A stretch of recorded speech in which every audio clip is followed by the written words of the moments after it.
തനിക്ക് നേരെയുള്ള ആക്രമണത്തിന് കൊട്ടേഷൻ നൽകിയത് പ്രവാസി വ്യവസായി റാഫേൽ എന്ന തൃശൂർ രാഗം തിയേറ്റർ നടത്തിപ്പുകാരൻ സുനിൽ.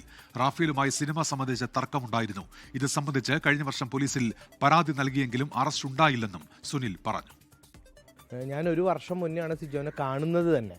ആ കാണുന്നത് ഈ റാഫേൽ എന്ന് പറയുന്ന വ്യക്തിയുടെ പണസംബന്ധമായ കാര്യങ്ങൾ നിങ്ങൾ ഇടപെടരുത്, അത് നിങ്ങൾ അവസാനിപ്പിച്ചില്ലെങ്കിൽ നിങ്ങൾ അതിനെ കൊന്നുകളയുമെന്ന് പറഞ്ഞ് ഒരു വർഷം മുന്നേ എൻ്റെ തിയേറ്ററിൽ വരുമ്പോഴാണ് ഞാൻ ഈ സിജോനെ കാണുന്നത്. അതിനു മുന്നേ എനിക്ക് ഇദ്ദേഹവുമായി യാതൊരു ബന്ധവുമില്ല, പരിചയവുമില്ല. ആ വന്നു, സംസാരിച്ചു, വീണ്ടും ഭീഷണിപ്പെടുത്തി. 2-3 പ്രാവശ്യം ഭീഷണി വന്നപ്പോൾ ഒരു 1 ഇയർ മുന്നേ ഞാൻ ഈസ്റ്റ് പോലീസ് സ്റ്റേഷനിൽ പരാതി ഫയൽ ചെയ്തു. സിജോ 1-ാം പ്രതിയും 2-ാം പ്രതി ഇരിഞ്ഞാലക്കുട മാസ് തിയേറ്റർ ഉടമ റാഫേലിനെയും വെച്ചിട്ട് ഈസ്റ്റ് പോലീസ് കേസ് എടുത്തിട്ടുള്ളത്. അത് FIR കേസ് ഇപ്പോഴും നിലവിലുണ്ട്. പക്ഷെ അദ്ദേഹത്തിനെ ചോദ്യം ചെയ്യാനോ മറ്റുള്ള കാര്യങ്ങളോ ദുബായിലായ കാരണം നടന്നിട്ടുണ്ടാവില്ല എന്നാണ് എനിക്ക് മനസ്സിലാക്കാൻ കഴിഞ്ഞിട്ടുള്ളത്. സൂരജ് സജുണ്ട് ഇപ്പോൾ തൃശ്ശൂരിൽ നിന്ന്. സൂരജ്, എന്തൊക്കെ കാര്യങ്ങളാണ് അദ്ദേഹം പറയുന്നത്? സൂരജ്,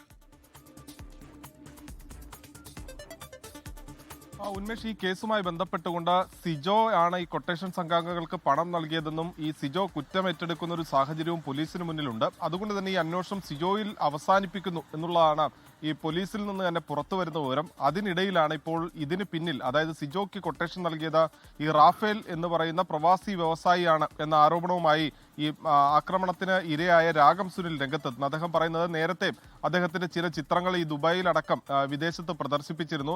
അതുമായി ബന്ധപ്പെട്ടുകൊണ്ട് അതിന്റെ പണം നൽകുന്നതുമായി ബന്ധപ്പെട്ടുകൊണ്ട് ചില തർക്കങ്ങൾ ഉണ്ടായിരുന്നു. ആ തർക്കത്തിന്മേൽ ഈ പണം മടക്കി നൽകണമെന്ന് ആവശ്യപ്പെട്ട് പലകുറി ഈ റാഫേലുമായി വാക്കുതർക്കമുണ്ടായി. പിന്നീട് താൻ നിയമവഴിയെ പോവുകയാണ് എന്ന് പറഞ്ഞതോടുകൂടി റാഫേൽ ഭീഷണിപ്പെടുത്തി എന്നുള്ളതാണ് പറയുന്നത്. 1 വർഷം മുൻപ് ഈ തിയേറ്ററിലടക്കം ഗുണ്ടാസംഘം എത്തി ഭീഷണിപ്പെടുത്തുകയും അന്ന് തൃശൂർ ഈസ്റ്റ് പോലീസിന് അത് പരാതിയായി തന്നെ നൽകുകയും ചെയ്തതാണ്. 2-3 തവണ അത്തരത്തിൽ ഭീഷണികൾ ഉണ്ടായി. പിന്നീട് ഈസ്റ്റ് പോലീസ് ഇത് കേസായി സ്വീകരിക്കുകയും അതിൽ അന്വേഷണം നടത്തുകയും ചെയ്തിരുന്നു. അതിൽ 1-ാം പ്രതിയാണ് സിജോ. 2-ാം പ്രതിയായി റാഫേലിന് അന്ന് പ്രതി ചേർത്തതാണ്. പക്ഷേ പിന്നീടും ഈ ഭീഷണി തുടർന്ന പശ്ചാത്തലത്തിൽ 1 മാസം മുൻപ് മുഖ്യമന്ത്രിക്ക് തന്നെ ഈ രാഗം സുനിൽ പരാതി നൽകി എന്നുള്ളതാണ് അദ്ദേഹം പറയുന്നത്. അങ്ങനെ മുഖ്യമന്ത്രിക്ക് നൽകിയ പരാതിയുടെ അടിസ്ഥാനത്തിൽ ഈ ക്രൈംബ്രാഞ്ച് അന്വേഷണം അടക്കം നടന്നു വരികയായിരുന്നു. ഇതാണ് ഒരു പെട്ടെന്ന് ഒരു പ്രകോപനത്തിലേക്ക് വഴിതെളിച്ചതും തന്നെ ആക്രമിക്കുന്നതിലേക്ക് നയിച്ചത് എന്നുള്ളതാണ് രാഗം സുനിൽ പറയുന്നത്. അതുകൊണ്ട് തന്നെ ഈ കൊട്ടേഷൻ നൽകിയത് റാഫേലാണെന്നും ഈ റാഫേലിലേക്ക് അന്വേഷണം കൊണ്ടുപോകണം എന്ന ആവശ്യവുമാണ് ഇപ്പോൾ ആക്രമണത്തിനിരയായ രാഗം സുനിൽ ആവശ്യപ്പെടുന്നു. ഉന്മേഷ്, ശരി. സൂരജ് സജിയാണ് തൃശ്ശൂരിൽ നിന്ന് വിവരങ്ങൾ നൽകിയത്.